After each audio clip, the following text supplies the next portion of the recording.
Thanks, Rich.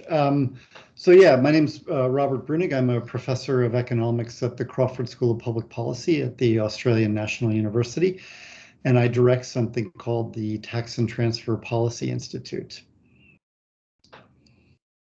And I'm fortunate enough to be an employee at the Tax and Transfer Policy Institute. I'm in my 5th year of my undergraduate studies in politics, philosophy and economics and commerce. And I've been working at TTPI as a research assistant for going into my 3rd year, which is pretty exciting. Yeah, it's been a good long run. That's what we like. Yeah, and so what the Tax and Transfer Policy Institute came about out of the Henry Review. The Henry Tax Review, there was an idea that we don't have strong evidence about the tax and transfer system in Australia, and that it would be good to have a university-based think tank that developed the evidence base, but also tried to push for better tax policy in Australia. And that's what we do. And it might be worth my saying that defining the word transfers. So when we talk about the Tax and Transfer Policy Institute, the transfer in that sentence is referring very much to government transfers to people. So essentially like government welfare payments, everything from job seeker to family tax benefit to age pension to child care payments. So it stretches across kind of people's lifetimes. Great, thanks, Bob. And maybe just to color us in a little bit, who's your typical client, or how do you spend most of your time? Can you paint us a bit of a picture about what the Institute does? Yeah, so most of what we do is self-directed research. So we pick areas of the tax system that we think need to be changed, or where we think we need more evidence about that. And then we generally use administrative data, either from the tax office or from other government agencies to look at policies. So examples of things that we have done is I recently published a paper about how Australians bunch at various thresholds in the income tax system. So if you look at the $180,000 threshold between the second highest and the highest marginal tax rate, there's a lot of people who choose to make just 180,000 or just a little bit less, and very few people who make just a little bit more. So clearly people are using things like deductions, trusts, other ways to minimize their tax burden. And so we look at that behavior in the system that helps government make better policy. And then we also write, so those are sort of evaluations of things in the government. We wrote an evaluation of the mature age worker tax offset, which was another program that the government ran to try to entice older workers to stay in the labor market. We found that it was very, very expensive, and it didn't have much effect. The government got rid of it.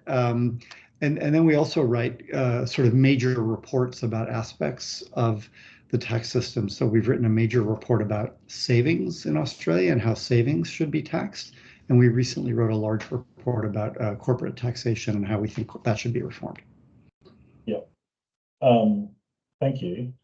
For most people, talking about tax, their eyes will glaze over, right? And you two have chosen to spend your professional lives, can you maybe for the average punter describe why we should care about tax and maybe an observation from both of you? Yeah, it's a really good question. So, the tax system exists for two reasons, really. One is to pay for the things that we want government to do and government to provide. So if you think about things like education or healthcare, citizens demand those things, government provides them, and we have to find a way to pay for them. So tax is really very important when you think about kind of the things government does to improve people's well-being. The second reason tax is important is that we redistribute. We take money from people that have a lot of money, and we share it with those people who have less. And that's kind of, there's a couple of reasons for that. One is just a kind of sense of fairness, that everybody should be benefiting from economic growth, and that markets don't naturally make everybody benefit, but we want markets to generate lots of wealth, and then we can take some of that wealth and maybe give it to the people who didn't benefit. And also an idea of kind of providing insurance for people. You might just have bad luck, and that's why you end up unemployed or not having a lot of super when you retire. And so we have an income support system that is like an insurance policy for people that don't have a lot of money. So, those are actually all those things are sort of real things that actually make people's lives better. But we view tax as this kind of evil. Everyone, if you say to them, "What's the problem with the tax system?" they would say, "Well, I pay too much tax, and there's someone else out there who should pay more tax." But the reality is that what you want to think about is how can we kind of have that tax system be fair, so the burden is falling fairly on people, and how can it be efficient? We don't want the tax system to detract from economic growth and economic activity, because those are the things that generate the wealth. So I guess it's that balance that's kind of interesting. Thanks, Bob. Sasha, what do you reckon? Why should we care? Why do you care? Why do you care? Well, building off what Bob the boss says, I'm really interested in the redistributive part of it. I think we're all pretty resigned to having a tax system. I think not many people would argue that we shouldn't have a tax system. And I think that building on the system that we have and constantly trying to improve it for the betterment of everyone and creating that efficiency whilst making sure that people are getting the services that they need, and we're all pretty happy with the balance of the system, and there's no one who's going to fall behind or maybe creep a little bit uncomfortably far ahead. I think that that's actually exciting and important and wide ranging. So it's much more exciting than some might think.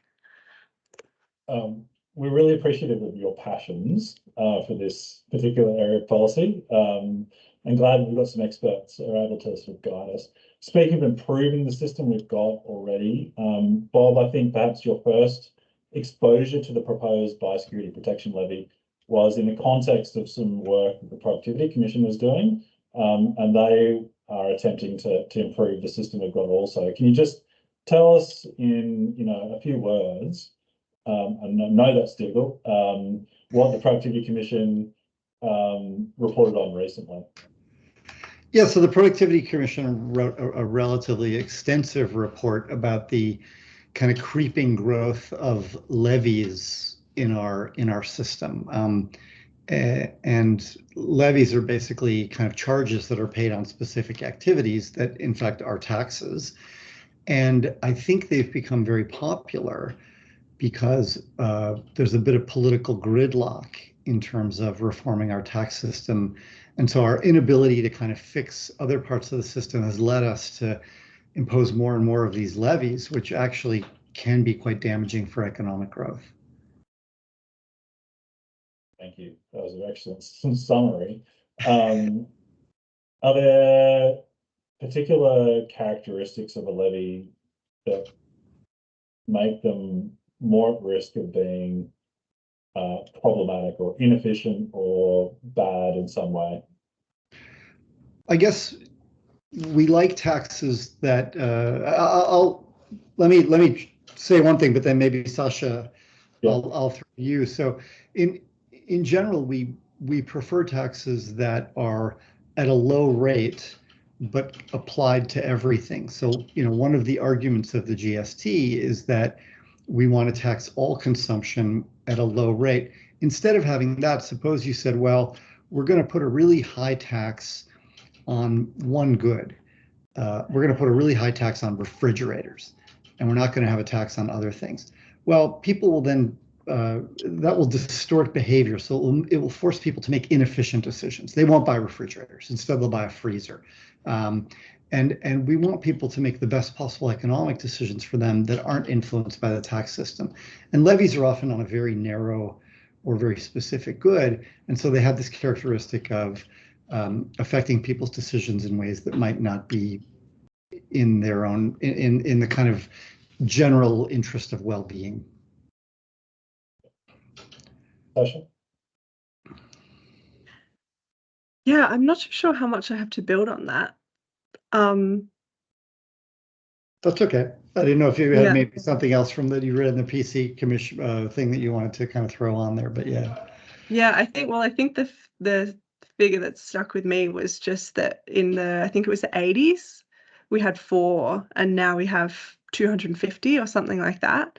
I think that kind of says it all, that there's something that's changed, and we probably would have had that to begin with if it was the right way to go about it. I think it's a little bit unnerving how they've all of a sudden crept up around us. Yeah. Sasha, do you have a view as to why the Productivity Commission selected the Biosecurity Protection Levy out of the 200 odd levies that are out there to profile in their report? Why do you think that was? Well, it's certainly pretty topical. I think anything announced in the 2023-24 budget was going to get the attention of that report by the Productivity Commission. And I would say it's helpful that it's been getting a little bit of attention from elsewhere, especially from primary producers. So it's good to leverage that attention and kind of apply a critical lens to it from a theory standpoint. And yeah, it didn't really stand up to the theory from the analyses that the Productivity Commission did, as we know. Yeah, and the Tax and Transfer Policy Institute took another look at it as well as the Productivity Commission. You've reached a similar conclusion. Can you tell us a bit about that? We ran it through the sectoral public goods framework, and the initial policy, which was applied to 2020-2021 agricultural levy rates. And when the Productivity Commission ran that through the initial levy, it raised warning signs for 8 of the 11 metrics that they were kind of comparing best policy to. And we've rerun it as of a few days ago with the new GVP base rather than 2020-2021 levy rates. And it unfortunately for policymakers, it still failed on, it raised warning signs for 8 of the 11 metrics still, even with that slightly changed base. There's 11 metrics, and it's raising warning signs on 8, right? What are arguably some of the more important metrics among those? Just to give us a sense of how this. So I think one of them is that one of the principles of taxation is that the people who are paying the tax should be benefiting, right? So we pay excise tax on petrol, and that's proportional to how much petrol you use and how much you drive. Here, the benefits of the levy are flowing to all of Australian society, but the levy is being charged on a very narrow part of Australian society. So it'd sort of be like saying, well, you only have to pay fuel excise if you drive a Toyota, but everybody else doesn't have to pay fuel excise, and that kind of wouldn't make much sense. Do you want to add another one or two, Sasha? Yeah, and I think another one, I guess you'd probably know more about this, Bob, if this is really an essential part of levy design, but traditionally it does involve industry consultation, and there's supposed to be ongoing input from the industry to which the levy applies to, and that was pretty explicitly stated that that wouldn't be part of the Biosecurity Protection Levy, and that was raised as one of the warning signs by the Productivity Commission and hasn't been addressed in this revised policy. Just back a step, I suppose. In the paper that you've written on the BPL, you've suggested a couple of other alternative sources of revenue that should be explored first before raising a levy. Can you tell us a bit about those and why they are superior to the proposed levy? Yeah, so there were two things that we specifically talked about. One was just paying for the biosecurity protection out of general revenue, and the other was paying for biosecurity protection out of the people who generate the risks, which would be incoming passengers and incoming goods. And that really just, I guess, stems from a really basic economic framework of the nature of the problem.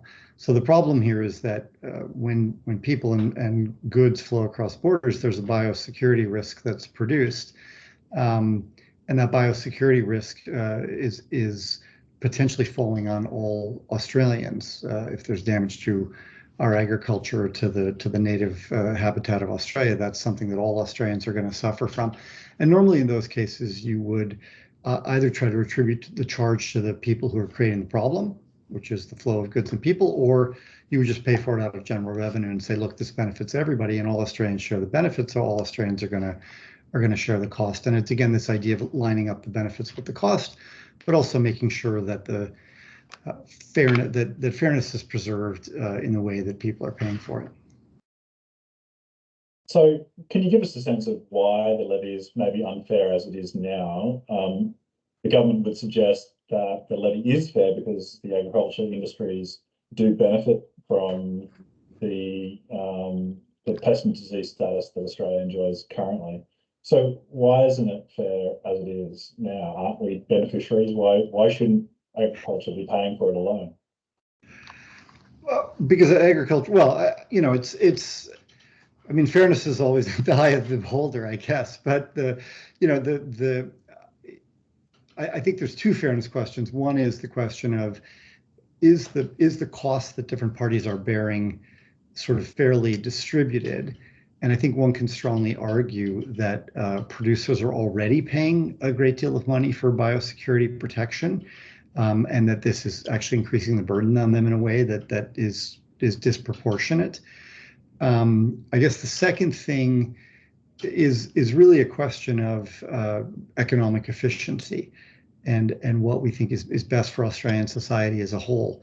So I'm not sure I would necessarily cast that as a fairness issue, but I would cast that as a what is the best way to fund biosecurity protection that doesn't detract from people's well-being in other ways. And in the way this is currently designed, it doesn't do that. Do the principles matter here? A suggestion from the government might be that, it's just $50 million. Drop in the ocean, it doesn't matter. Is it important that we keep a watch on governments and their uses of levies in this particular way? Yeah, I think the Productivity Commission has clearly kind of flagged that there's a problem in the system with this explosion of levies that Sasha was talking about earlier.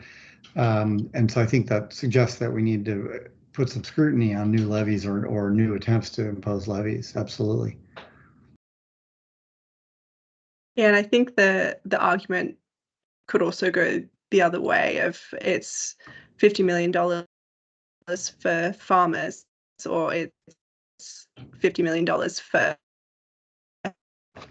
general revenue streams if we see biosecurity as that benefit for everyone, or it's another $50 million on importers and travellers. So if we need that money, it can probably come from other places if we're looking at a true first principles approach. Yeah, 50 million is not huge in the context of the federal budget. That's true. I'm just going to thank you very much. Thanks for working with the NFF here and for your time this afternoon. Really appreciate your contribution, I suppose, to the debate. I think it's really important that we discuss and interrogate some of these plans, as minor and as modest as they might be presented. They tend to be the thin edge of the wedge, and I think it is important that we have proper debate about how we fund our biosecurity system. This does seem to be out of step with a range of different principles. Yeah, so really appreciate your contribution, and hope you've had a good time looking into agriculture for the last little while. Yeah, no, it's been fun. We've enjoyed it, I think. Yeah, definitely.